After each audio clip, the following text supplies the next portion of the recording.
Olá, queridos alunos, queridas alunas, espero que esteja tudo bem com vocês.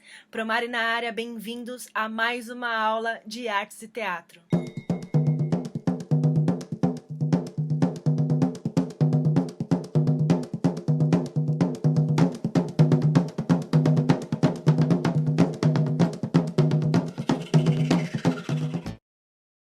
Essa é a aula 21 e nós vamos falar sobre o teatro épico. Os fundamentos estéticos vivenciados no século XIX entre o público e o artista, no âmbito do teatro, foram desafiados a ser ampliados no século XX, para expandir a experiência através das inovações teatrais. Então, naquele momento, gente, o naturalismo cênico ele dominava as convenções teatrais e assim, lá no início do século XX, novos movimentos e experimentações artísticas começaram a surgir em oposição a essas regras dominantes. Desses experimentos se destaca o expressionismo alemão, que teve início por volta de 1910 como um movimento de rejeição ao naturalismo e uma encenação que pretendia criar uma ilusão da realidade, inovando radicalmente o cenário, apresentando uma leitura não realista, estilizando e distorcendo os elementos da cena com pretensão de chamar a atenção do público para a arte em si,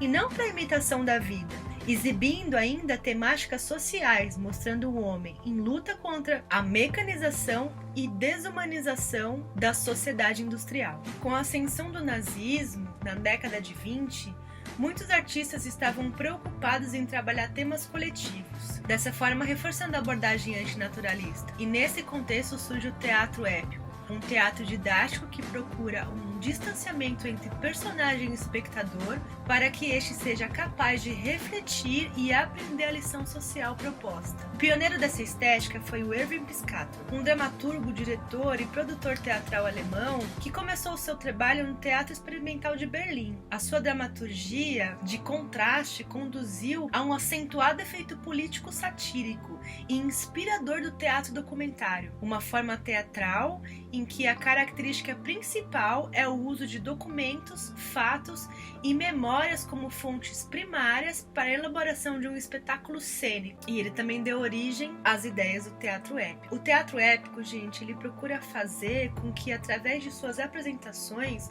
o público passe a refletir sobre o que está vendo, sobre o que está vendo, o que está ouvindo, e tenha sua própria opinião crítica sobre aquilo. O espectador, nessas encenações, ele é provocado a refletir, tendo uma visão crítica daquilo que está sendo apresentado, entende? Eugène Bertolt Friedrich Brecht foi um destacado dramaturgo, poeta e encenador alemão do século XX. Seus trabalhos artísticos e teóricos influenciaram profundamente o teatro contemporâneo, tornando mundialmente conhecido a partir das apresentações de sua companhia, o Berlin Scene. De acordo com Brecht, gente, o teatro épico ele é um drama narrativo que oferece uma análise crítica da sociedade, procurando mostrar a realidade ao invés de representar a realidade, para lembrar o espectador a reagir criticamente e tomar uma posição. Ele propõe que o espectador seja um observador crítico, capaz de se indignar com as injustiças cotidianas. Para isso, ele se opõe à concepção aristotélica de que o espectador deveria sentir, aquela coisa do drama, que o espectador sentia a catarse. Ele deveria sentir o que se passava no palco naquele momento da representação e começa a defender o efeito de distanciamento. Este conceito, gente, se opõe ao teatro clássico e tradicional e propõe um teatro narrativo que, em vez de suscitar emoções e sentimentos, ele desperta uma atitude crítica naquele que assiste.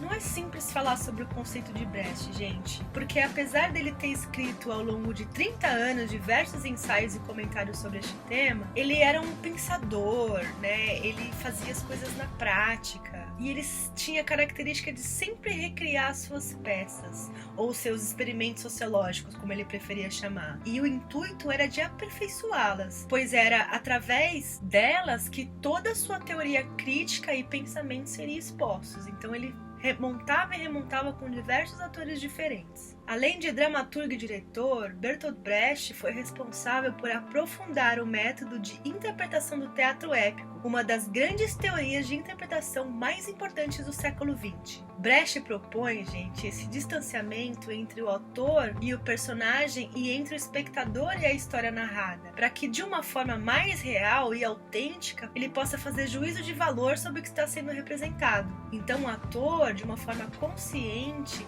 ele tem que saber utilizar o gesto social, examinando as contradições da personagem e as suas possíveis mudanças, que assim vai permitir acentuar o seu comportamento. É como se essas figuras sociais, né, que são os personagens de Brecht, eles tivessem uma forma de se comportar. Por exemplo, eu penso num policial. Como é que o policial se comporta? Então, é um jeito, não é só um gesto, né, de se comportar. Então, a gente tem que pensar na farda que eles usam, a arma que ele carrega, se ele tem um cap na cabeça, um boné, se o coturno, né? Toda essa forma dessa figura social compõe. Então, eles se comportam de uma forma específica. Então, cada figura social possui um determinado gesto social, uma forma de se comportar na sociedade, entende? Então, esse tipo de interpretação permite ao público espectador o distanciamento dessa história narrada e uma possível tomada de consciência crítica, aprendendo o prazer da compreensão do real, mostrando a sua posição na sociedade e o que ele pode fazer com essa tomada de consciência. Então esse efeito de distanciamento, ele acaba por conduzir a uma aproximação entre o ator e o espectador, porque em determinado momento o ator faz uma quebra do personagem, então ele sai do personagem naquela hora e aí dialoga com o público. Na medida em que os dois se distanciam em relação à história narrada e podem, como pessoas reais, discutirem o que se passa naquela estrutura, naquela dramaturgia, eles podem, como pessoas reais, discutir o que está se passando ali naquela dramaturgia, naquela história. Então o ator sai do personagem e conversa como um ator para ter essa resposta do público. Isso é imediato, que é fantástico no teatro épico. E aí, ao contrário do teatro clássico, não tem um efeito que alucina o público, que hipnotiza, que deixa ele paradão, que permite tomar a representação pela própria realidade. Então ele permite ao público um distanciamento dos personagens e da ação dramática, utilizando recursos de diálogos estilizados e também o uso de canções narrativas, elementos cênicos e formativos, como placas, projeções de vídeo, áudios, enfim, um monte de recurso. E a pretensão do Brecht, do teatro épico, gente, era hipnotizar o espectador para despertá-lo para uma reflexão crítica, rompendo com a ilusão, entende? Através desse estranhamento, desse distanciamento, e deixando claro para todo mundo que aquilo não é vida real, que aquilo é teatro mesmo. Temos que continuar. Senhores atores, senhoras atrizes, senhores e senhoras do público, essa é a cena mais importante dessa peça. Por isso, senhores do lado de cá executem com competência e os senhores também assistam com competência. Manuela? Sim. Lembra bem do que eu te falei? Sim. Brecht propôs um teatro politizado, cujo objetivo era modificar a sociedade. Na Ópera dos Três Vinténs, de 1928, que é um trabalho de grande destaque na carreira de Brecht, e foi feito com parceria com Kurt Weill, apresentou uma forma de teatro musical misturando a estética do cabaré com a sátira de cunho social.